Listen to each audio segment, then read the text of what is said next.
నమస్తే, welcome to Telugu రాజ్యం special story. విలక్షణమైన తీర్పునకు కేర్ ఆఫ్ అడ్రస్ అయిన ఆ నియోజకవర్గంలో రైట్ నౌ రాజకీయ అనిశ్చితి నెలకొందా? ఆ స్థానంలో పట్టున్న నేతను కావాలని అణగదొక్కుతున్నారా? తూర్పు సెంటిమెంట్తో జనసేనాని ఎంచుకున్న నియోజకవర్గం ఇప్పుడు పలు వివాదాలకు కారణమవడానికి కారకులెవరు? పాత సీసాలో కొత్త సారా చందాన టీడీపీ నుంచి జనసేనకు వలస వెళ్లిన నేతలు లేనిపోని అపోహలకు తెరతీస్తున్నారా? ఇంతకీ అక్కడ పట్టున్న నేత ఎవరు? ఆ నేతకు అడ్డంకులు సృష్టిస్తోందెవరు? Let's watch. 2024 సార్వత్రిక ఎన్నికల తర్వాత పిఠాపురం నియోజకవర్గానికి గ్లోబల్ ప్రచారం దక్కింది. అందుకు కారణం ప్రత్యేకంగా చెప్పాల్సిన అవసరం లేకపోయినా పవన్ కళ్యాణ్ అక్కడి నుంచి భారీ మెజార్టీతో విజయం సాధించడమే అన్నది జగమెరిగిన సత్యం. గత ఎన్నికలకు ముందు వరకు కూడా ఫలానా నియోజకవర్గం అని జనసేనాని పవన్ కళ్యాణ్ ఫిక్స్ కాలేకపోయారు.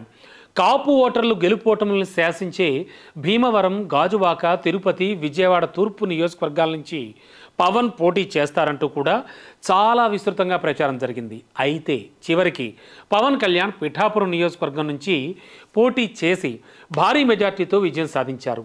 అందుకు ఆ సీట్ను త్యాగం చేసిన వర్మను మాత్రం ప్రస్తుతం పక్కన పెట్టారు. పిఠాపురం మాజీ ఎమ్మెల్యే ఎన్వీఎస్ఎస్ వర్మ నియోజకవర్గంలో పట్టున్న నేత. అందులో ఏమాత్రం డౌట్ లేదు, అది ఆయన సొంత నియోజకవర్గం. గత ఎన్నికలకు ముందు తెలుగుదేశం పార్టీకి వ్యతిరేకంగా వ్యవహరిస్తోన్న కొంతమందిని వర్మ సస్పెండ్ చేశారు. అప్పట్లో వాళ్ళంతా పొరుగు నియోజకవర్గమైన జగ్గంపేట ఇన్ఛార్జ్ జ్యోతుల నెహ్రూ పంచన జేరి సొంత పార్టీ నేత వర్మకు వ్యతిరేకంగా పావులు కదిపారు. అయితే ఇదంతా నిశితంగా గమనించిన పార్టీ అధిష్టానం వర్మకు ప్రాధాన్యతనిచ్చి పార్టీ వ్యతిరేక కార్యకలాపాలకు పాల్పడుతున్న వారికి ఉద్వాసన పలికింది. దీంతో వాళ్లంతా గత ఎన్నికలకు ముందు జనసేన పార్టీలో చేరిపోయారు. అయితే ఇక్కడ వర్మకు జనసేన అధినేతకు మధ్య గ్యాప్ రావడానికి కారణాలు ఏమిటి అనేది మాత్రం ప్రధానంగా మనం మాట్లాడుకోవాల్సిన అంశం. ఎన్నికల సమయంలో అత్యంత ప్రాధాన్యత ఉన్న వర్మ ఇప్పుడెందుకు చేదు అయ్యారు అంటే అప్పట్లో ఆయన టీడీపీ నుంచి సస్పెండ్ చేసిన సభ్యులే అన్నది అక్కడున్న టాక్. మరి వాళ్ళంతా పవన్ కళ్యాణ్కు, ఆ పార్టీ పెద్దలకు వర్మపై లేనిపోని అపోహలు కలిగించి వాళ్ల మధ్య అంతరాన్ని మరింత పెంచారని తెలుస్తోంది.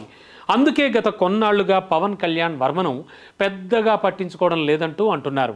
పట్టించుకోకపోవడం మాట పక్కన పెడితే ఆయన పొలిటికల్ కెరీర్ కూడా పవన్ మోకాలడుతున్నారనే వాదన వినబడుతోంది. పవన్ పిఠాపురం నుంచి పోటీ చేస్తారు అనగానే నియోజకవర్గంలో తెలుగు తమ్ముళ్ళు ఆగ్రహావేశాలకు లోనయ్యారు. పార్టీ ఆదేశాలను సైతం ధిక్కరించేందుకు వాళ్ళు ఏమాత్రం వెనకాడలేదు. అయితే అప్పట్లో టీడీపీ అధినేత చంద్రబాబు, లోకేష్లు వర్మను పిలిపించి మరీ బుజ్జగించి ఆయనకు సముచిత స్థానం ఇస్తామని కూల్ చేసి పవన్ విజయానికి కృషి చేయాలంటూ దిశానిర్దేశం చేశారు. దీంతో వర్మ పార్టీ పెద్దల ఆదేశాలను తూచా తప్పకుండా అమలు చేసేశారు. అయితే ఇప్పుడు వర్మకి ఇవ్వాల్సిన పదవి విషయంలో మాత్రం తెలుగుదేశం పార్టీ పెద్దలు నోరు మెదపడం లేదని తెలుస్తోంది.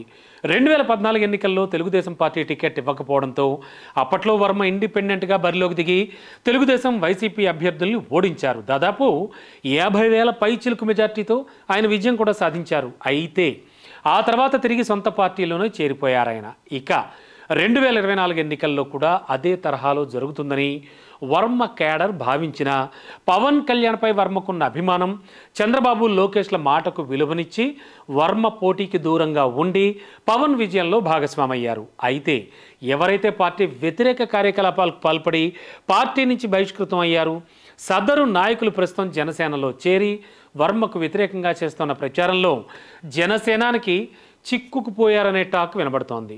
జనసేన అధినేత నిర్ణయం ఎలా ఉన్నప్పటికీ కూడా తెలుగుదేశం పార్టీ పెద్దలు మాత్రం వాస్తవాలను గుర్తించాల్సిన అవసరం ఉంది.